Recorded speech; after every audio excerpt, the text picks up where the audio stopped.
আমি যে তথ্য পেয়েছি তার সাথে আপনার প্রশ্নের মধ্যে যে তথ্য আপনি দিয়েছেন সেটা ঠিক মিলছে না। তার কারণ হচ্ছে আমি যতটুকু জানি আজকে কিছুক্ষণ আগের থেকে ওনার বোধহয় একটা পেসমেকার বসানোর প্রক্রিয়া চলছে, সেটা হার্টের অসুখ।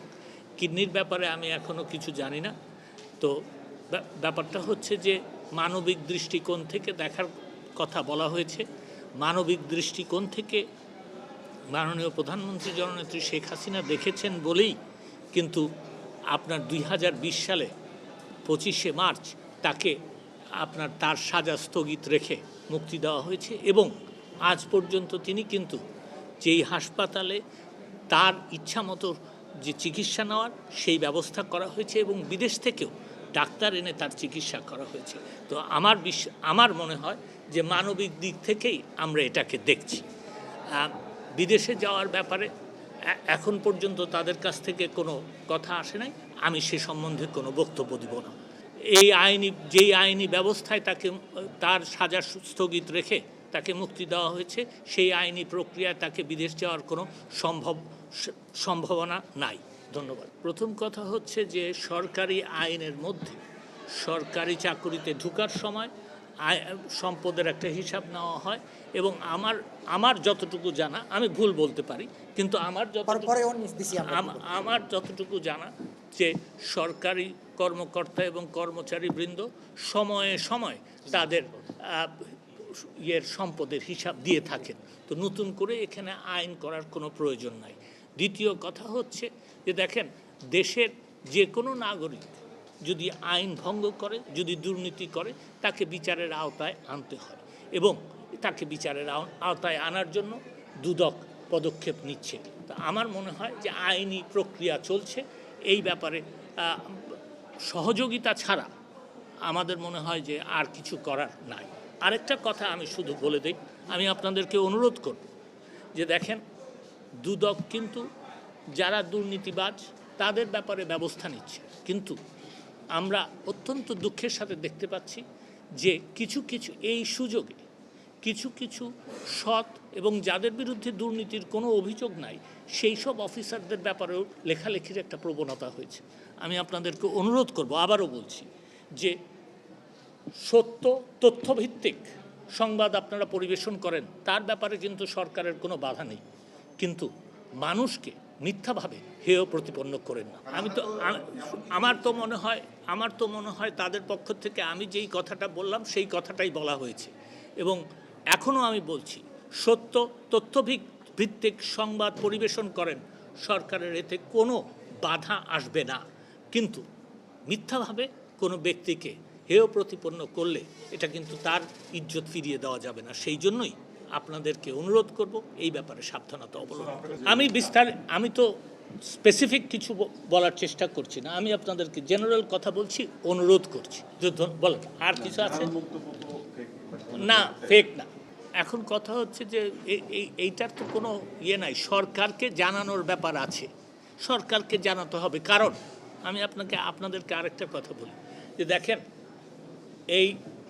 যখন দুদক কোনো সরকারি কর্মকর্তার বিরুদ্ধে ব্যবস্থা নেয় তখন সরকারকে জানানো প্রয়োজন, এই কারণে যে সরকার এই কর্মকর্তার বিরুদ্ধে যে একটা দুদক যে একটা ব্যবস্থা নিচ্ছে সেটা সম্বন্ধে ওয়াকিবহাল থাকে এবং তার সম্বন্ধে কি ব্যবস্থা নিতে হবে সেটাও সরকারকে চিন্তাভাবনা করতে হয়। সেই কারণেই জানাতে হবে এবং জানালে পরে এমন না যে সরকার দুদকের কাজে বাধা দিচ্ছে। এইটা হচ্ছে সমন্বয়ের ব্যাপার। আপনি একটা কথা আমি জিজ্ঞেস করি, আপনারা কয়জন এই রায়টা পড়েছেন আমাকে বলেন। আমি রায়টা পড়েছি, রায়টার মধ্যে কোনোখানেই কিন্তু বলা নাই যে এই আদালত, ইন্টারন্যাশনাল ক্রাইমস ট্রাইব্যুনাল যে রায় দিয়েছে সেই রায়টা কাগজে এবং এইটা তথ্যভিত্তিক নয় এবং এইটা সম্বন্ধে ক্রিটিসিজম করেছে, এটা কিন্তু কোথাও নাই। ব্যাপারটা যেটা আছে সেটা হচ্ছে যে এই রায়ের প্রথমাংশে যিনি মামলা করেছেন তার যে বক্তব্য ছিল এবং সেখানে অবশ্যই ছিল এই যুদ্ধ অপরাধী মঈনুদ্দিন, তার বক্তব্য ছিল এই রায়টা আপনার তথ্যভিত্তিক নয়, এটা কাগজ দেখে এটা ইয়ে করা হয়েছে, সেই কথাগুলি কিন্তু ওই আমরা যেরকম জাজমেন্ট মাননীয় বিচারপতিগণ যেরকম জাজমেন্ট দেওয়ার সময় প্রথমে ফ্যাক্টস বিপক্ষের আর্গুমেন্টগুলি পক্ষের বিপক্ষের আর্গুমেন্টগুলি যেভাবে তুলে ধরেন ঠিক সেইভাবেই তুলে ধরা হয়েছে। আমি পুঙ্খানুপুঙ্খানুভাবে এই রায়টা পড়েছি এবং এই রায়টার মধ্যে কোথাও বাংলাদেশের এই রায়গুলিকে আপনার সমালোচনা করা হয় নাই। তাদের প্রিন্সিপলস কিছু আছে, এই মানহানির মামলায় যেই সব প্রিন্সিপলস তারা ফলো করেন সেই সব প্রিন্সিপলসের সম্পূর্ণ আলাপ আলোচনা করা হয়েছে। আরেকটা জায়গায় যেই জন্যই আমি এই রায়টাকে কিছুটা পক্ষপাতিত্ব মনে করি, সেই কারণ যে এক জায়গায় বলা হয়েছে রায়টা যে মঈনুদ্দিনকে জিজ্ঞাসাবাদের মঈনুদ্দিনের কথা বলা হয়েছে, এটা কিন্তু আবারও কথা না, আদালতের কথা না, মঈনুদ্দিনের কথা তুলে ধরে বলা হয়েছে যে তাকে আপনার এখানে আনার জন্য কোনো চেষ্টা করা হয় নাই, তার কাছে নোটিশ পৌঁছায় নাই, এইসব কথা বলা হয়েছে এবং তার যে আপনার স্টেট ডিফেন্স ছিল সে তার সাথে আলাপ করে না।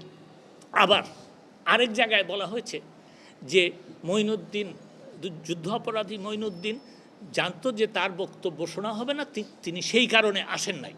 তো এই দুইটা বক্তব্য তো কন্ট্রাডিক্টরি। এক জায়গায় উনি বলছেন উনি ইচ্ছা করে আসেন নাই, আরেক জায়গায় উনি বলছেন সেই ব্যাপারে আমার মনে হয় যে আদালতের সুপ্রিম কোর্টের একটা অভিমত দেওয়া উচিত ছিল। আমি সেই জন্যই মনে করি, কিন্তু আমরাও এই কোর্টকে চেষ্টা করেছিলাম যে আমাদের বক্তব্য তুলে ধরতে, কিন্তু তারা সেটাকে সেই অ্যাপ্লিকেশনটাকে গ্রহণ করে নাই। আমি মনে করি যে যেই রায়টা দেওয়া হয়েছে সেটা সকল তথ্যাদি আলোচনা এবং একটু কথা সকল তথ্য বিবেচনা না করে এই রায়টা দেওয়া হয়েছে। ধন্যবাদ। আর কিছু বলবেন? জি দেখেন, আমি আপনাকে আবারও বলছি, নির্বাহী আদেশটা কিন্তু একটা আইনের ভিত্তিতে দেওয়া হয়েছে। আমি সেই আইনের বক্তব্যে বলছি যে যেই নির্বাহী আদেশটা যেই আইনের ভিত্তিতে দেওয়া হয়েছে সেই আইনে তাকে এখন বিদেশ যাওয়ার অনুমতি দেওয়া যায় না।